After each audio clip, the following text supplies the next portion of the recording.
हाय कोई मुझे बचा ले, कोई मुझे बचा ले। हाय मैं गिरने लगी। हाय हाय हाय हाय हाय, और मैं गिर गई हूँ। मुझे कोई बचा ले। क्या हो रहा है? मुझे ज़िलज़िला आ गया है क्या? टॉम, टॉम किधर हो? उठो, मुझे बचा लो। टॉम तुम किधर हो? जल्दी आओ, तुम्हारी मैम साहब को क्या हो रहा है? बचाओ मुझे। तुम अगर मैं गिर गई मेरी को हड्डी टूट जाएगी। जल्दी करो, तुम्हारे पास टाइम बहुत कम है। अरे आया मेम साहब, जल्दी आया मैं आता हूँ आपको बचाने।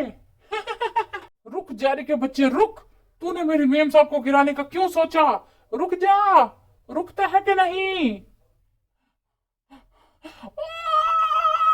ये क्या हो गया? मुझे ये क्या हो गया? मुझे ये क्या हो? अरे के बच्चे रुकता है कि नहीं? रुक जा। मैं तुझे छोड़ूंगा नहीं। रुक जा। अरे मर गया। मेम साहब रुकिए। रुकिए, मैं आपको कुछ नहीं होने दूंगा। मैं आपको कुछ नहीं होने दूंगा।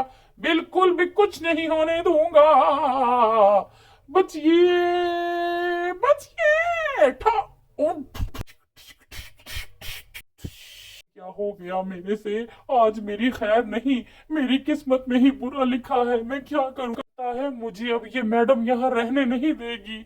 हाय मेरी कोई जान बचा लो, कोई मेरी जान करा लो, कोई जान खलासी। टॉम के बच्चे जल्दी से इधर आओ। ये उठाओ जो तुमने किया है।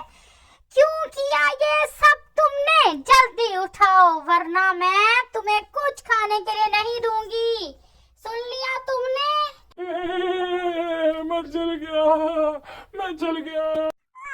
मुझे कोई बचा ले, मुझे कोई बचा ले। तुम कौन हो? तो सही, मैंने तुम्हारा कुछ नहीं बिगाड़ा। तुम कौन हो? मुझे छोड़ो, मुझे छोड़ दो। अरे ये मेरी तरह का शैतान कहाँ से आ गया? अरे मुझे 12 वोल्ट का करंट पड़ गया। हेलो मैडम, तुम मुझे अपना नौकर बना लो। आज के बाद मैं तुम्हारी खिदमत करूंगा। ठीक है, अगर तुम ठीक तरीके से रहोगे तो तुम्हें रख लूंगी मैं यहाँ पे। तुम मेरे घर में हर आने जाने वाले का ध्यान रखना। जो भी मेरे घर में आए उसको मार भगाना, ठीक है? फिर तुम्हें मैं रखूंगी। आज के बाद तुम ही मेरे पास रहना।